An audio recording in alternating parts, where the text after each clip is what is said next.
to the Ty Show for May 23rd. Today we're going to get into a couple of news stories that have happened today. Some big news, some little news, but all in all, still sports news for the dark times right now that we're in, or we don't have sports to watch, but this should bring some good news. So the main thing is today is that the NBA is targeting a late July return at Disney World in Orlando, Florida. The NBA is in Premier League discussions with the Walt Disney Company about resuming the 2019-2020 season at an isolated site near Orlando, Florida in late July. Games would take place at the worldwide Wide World of Sports complex, a Disney-owned campus that spans 255 acres and features enough space to accommodate practices and lodging. NBA spokesperson Mike Bass announced the exploratory discussion on Saturday in a statement noting that the players' union is also part of the conversations. Our priority continues to be the health and safety of all involved, Bass said. We are working with public health experts and government officials on a comprehensive set of guidelines to ensure the appropriate medical protocols and protections are in place. Disney is the primary owner of ESPN, one of the league's key broadcast partners. The NBA has been on indefinite hiatus since March 11th when Utah Jazz center Rudy Gobert became the first major figure in American sports to test positive for COVID-19. After several months off, many players, including all who went abroad during the hiatus, would need to quarantine for 14 days before rejoining their teammates for a training camp leading up to the resumption of play. Players may be recalled to their team's training facilities as early as June 1st, but the NBA may prefer that they report directly to a central location to reduce travel.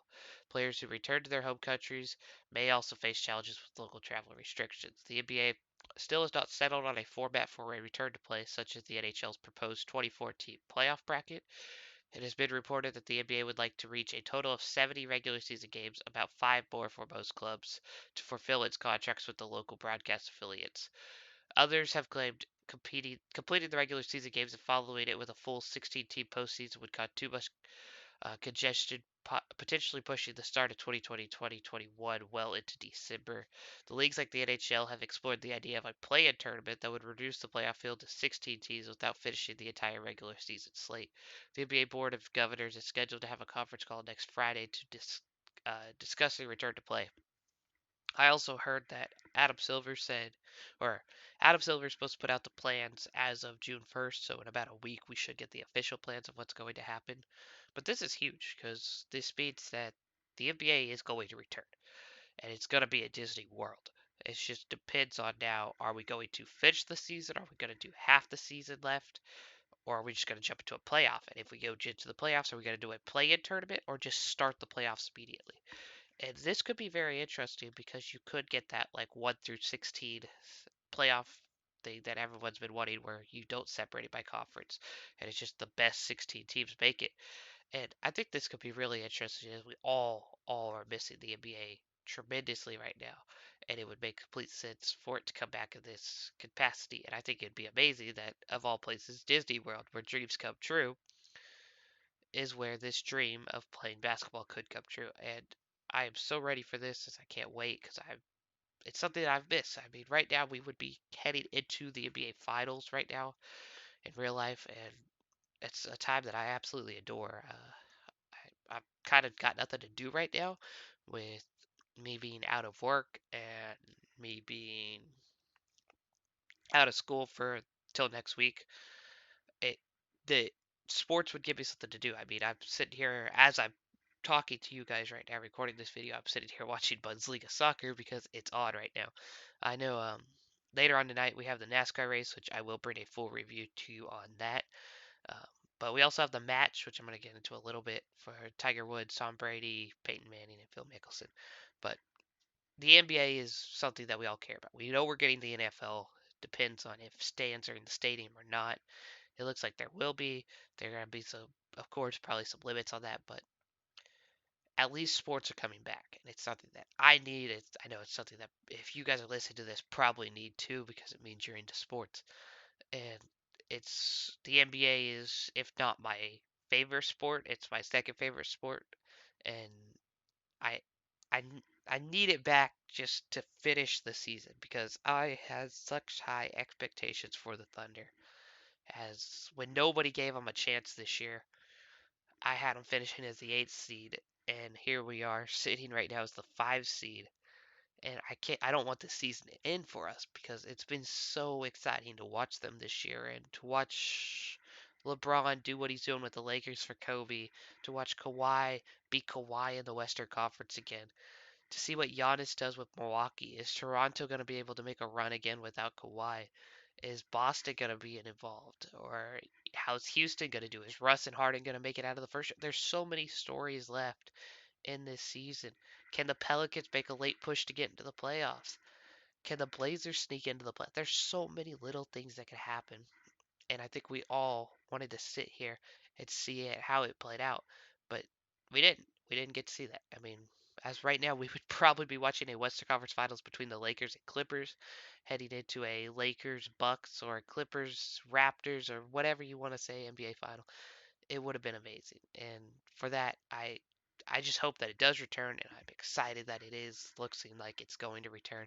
Yes, are we going to get the season delayed? Absolutely. But honestly, I don't think it's that bad of a thing because if you start on Christmas Day like they're thinking about, means you go straight for and if so season would end as of Labor Day is what I've heard, which would be right around when the NFL starts. So you get the NFL season, it ends, NBA starts. So then you're playing with the NFL playoffs and the NBA start of the season, which, okay, I don't care if I miss those games. But you also have the NFL playoffs. And then as soon as the NFL playoffs start, let's say February, that's right when you're heating up with the NBA, getting into the good part of the schedule. And then you have all of summer to watch the NBA. And you can flip between NBA and the MLB and NASCAR and whatever you feel like watching. And I I'm really really excited for what this could be. I know all of us are dearly missing sports, and it's just how how different life is right now. And this is a bright spot in something that's kind of not been the best of days lately, and I'm excited for this. But enough of me rambling. I was just happy to hear this news and to finally get closure. Let's get into some other things. Um, but nothing as important as that. So, Ceedee Lamb also revealed today why he is deciding to wear the Cowboys' iconic number 88. The number 88 has quite a history within the Dallas Cowboys. Various star receivers have worn that number over the years, putting a lot of pressure on anyone who wants to wear the number 88. Cowboys first round draft pick Ceedee Lamb is aware of that history and says he can carry that legacy forward. Lamb, 21, told 105.3 The Fan he initially wanted to wear the number 10, but changed his mind after researching what number 88 meant to the Cowboys. He said, I had the option of picking 10 or 88, and then I picked 10. Then, kind of going more in depth with the situation, I just kind of understanding the tradition and how much that number means to this organization, and then how much of a foundation that number holds itself, and then the great legends before me and what they've done with the number is kind of like, why not keep that tradition going? Obviously, they did not retire that number for a reason, so just trying to keep the legacy of 88 going in Dallas. The host then asked Lamb if Cowboys owner Jerry Jones pressured him into changing his number. The 77-year-old Jones played college football with Jerry Lamb, who also wore 88. Jerry Lamb, who is not related to Ceedee Lamb, died in 2019. There was speculation Jones wanted Ceedee Lamb to wear 88 as a tribute. Ceedee Lamb said that's not the case and that Jones did not pressure Lamb to wear 88. Lamb must be confident he could be a stud receiver in the NFL. Des Bryant, Michael Irvin, and Drew Pearson all wore 88 throughout their careers. Irvin is a Hall of Famer, Pearson has a strong case for the Hall, and Bryant is the team's all-time touchdown leaders among receivers. Whether Lamb can live up to that legacy remains to be seen, but the fact that the Cowboys allowed Lamb to take the number 88 tells you that they believe in Lamb's ability. And again, I completely am fine with this. Um, I know he wore 9 and 2 here, uh, but it was more numbers do mean a lot to players, and that's clear as you see here. And he's choosing the 88, which has so many implications with the Cowboys. And yes, he said he did talk to Michael Irvin too to make sure he was cool with him. And Irvin wanted him to wear it. He's like, and Irvin even did an interview, and they asked him about it, and he said that he didn't want the number retired because when you get your number retired, that means they forget about you till you die, and then they always look up and they're like, oh, that was the guy who died. But when you see that number on another player and be like, oh yeah, this guy wore that number and this guy wore that number, and it's something that's a tribute to him. And I think Ceedee's going to be a star in the league. Watching him play at college, I absolutely love Ceedee Lamb. He's probably the best OU receiver I've ever seen play here in my life, and the fact that he did so well in his career is amazing. Cowboys got a steal here. I've bought the Dallas Cowboy Ceedee Lamb shirt as I'm not a Cowboys fan, but I don't dislike the Cowboys. So I'll cheer for him, of course. I get every Cowboys game here in Oklahoma, and I'll be watching that for sure this season, figuring out if they do allow fans down. I might take a trip down to Dallas at some point and go watch him play, because it's only a 3-hour drive from here. But we'll see how that all works out. Congrats to CD on choosing his number, and let's get into the next point of news, which is kind of a little bit of a sad story with former NFL QB and current ESPN analyst Ryan Leaf was arrested Friday afternoon for misdemeanor domestic battery per TMZ Sports. According to the Riverside County Sheriff Department police report, Leaf was arrested in Palm Desert, California and booked on a single domestic battery charge. It's unclear whether incident took place that resulted in the arrest. He is being held on a $5,000 bail at Larry D. Smith Correctional Facility in Banning, California, per the police report. He was released the same day and is scheduled for a court hearing in September. The 44-year-old is one of the biggest draft busts in NFL history. The former Washington State standout went number 2 overall to my San Diego Chargers in the 1998 draft behind Peyton Manning. However, he just lasted 3 seasons in the league, 2 with San Diego and 1 in Dallas. In total, he threw just 14 touchdowns and 36 interceptions while compiling a career 4-17 record. He later pleaded guilty to a felony burglary and criminal possession of a dangerous drug in 2012, spent time in jail, and violated his probation in Texas in 2014 when he broke into a home in Montana to steal prescription drugs. Leaf has turned his life around, gotten sober, landed a job at ESPN last year as a college football analyst, and even co-hosted NFL Live. So it's very sad to see that a man who had turned his life around, he'd been working for ESPN, he was really good on ESPN after being such a downfall in his NFL career, to get in trouble again with his life. As I said, he's been arrested twice, and this is his third time being arrested, but he finally just turned his life around. But it doesn't look like it's going to stay that way, so my condolences to him and his family. Hopefully he can get his life turned back around. But as I said, later on tonight, actually starting in an hour and a half for me, is the match, which is the Tiger Woods and Peyton Manning versus Phil Mickelson and Tom Brady. Um, which the match champions for charity begins on Sunday. Four of the best to ever do it, two in each of their respective sports of golf and the NFL, will tee off at the Medalist Golf Club. Tiger Woods and Phil Mickelson uh, will lead the golf side, of course, while Super Bowl winning quarterbacks Peyton Manning and Tom Brady will bring some football flair. We know the golf for Manning and Brady could be suspect at the difficult medalist courts, but it's interesting to see how all four will stack up next to each other, both on and off the green. So let's take a look at the weekend's tail of the tape as we examine the characteristics of the exciting foursome, featuring Woods and Manning on one team and Mickelson and Brady on the other, ahead of their 2 p.m. start, so 12 o'clock West Coast, 3 o'clock Eastern. CBS Sports will be offering full event of the coverage, so make sure you check there. I know it's on TNT and TBS if you guys are able to watch that. Um, but the handicap is Woods at 179th, strokes gained, Mickelson 132, Manning's at 6.4, and Brady's at 8.1. This is a good place to start given how difficult medalist plays and the fact that each quarterback will be getting 3 strokes on the front 9. The back 9 is an alternate shot. For Woods and Mickelson, I listed their rankings on the PGA Tour this year in strokes gained, neither of which are quite good. Although Woods has seen limited action, both are still likely in the +6 or +8 range, the opposite of Brady and Manning. There are some questions, big questions, over whether Brady has sandbagged his scores to artificially inflate the handicap. But given how little time he has to play compared to Manning, those numbers don't seem quite far off from reality. One problem, medalist is a monster, and both quarterbacks could be in all kinds of trouble come Sunday afternoon, especially on the back 9 and alternate shot.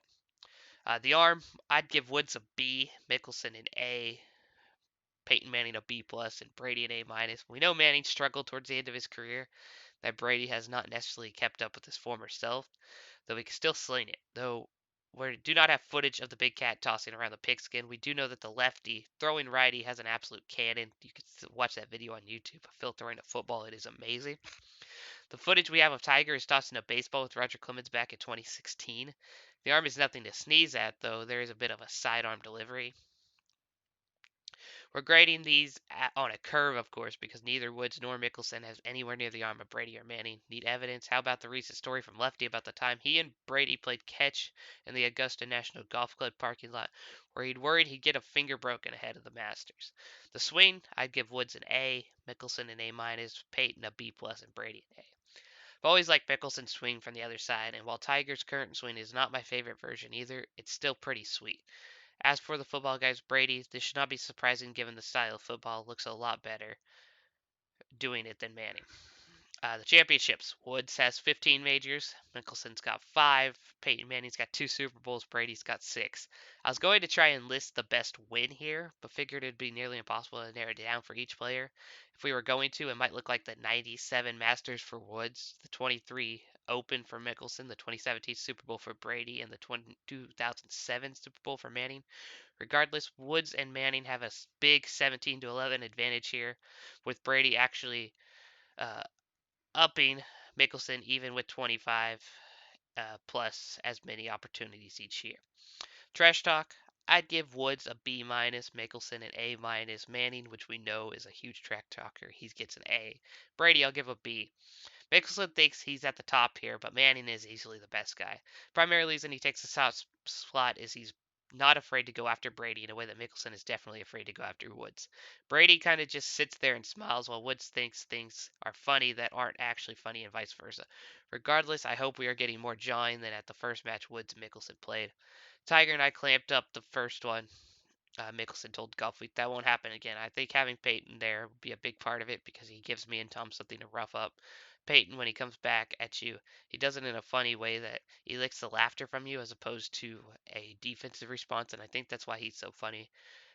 Because even the person he is cutting up finds it funny and doesn't take it personal, and that'll allow us to free it up and do a little bit more. I'm so excited for this. It's another thing that we get to watch sports wise this weekend. And I mean, I think Woods and uh, Peyton have the advantage here for sure. But I'm going to be pulling for Brady and Mickelson because I'm a huge Tom Brady fan. Uh, I know I took a shot at him in there, but it was just a joke. But yeah, I'm really excited to see how this goes. I'll be watching at 2 o'clock and see what you guys want to say. That's it for me today.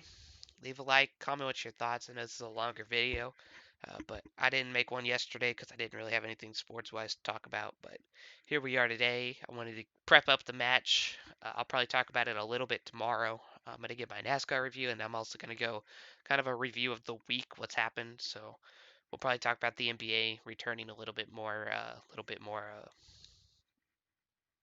news just in general. But that's it for me today. I'll see y'all tomorrow. Take care. God bless. Peace out.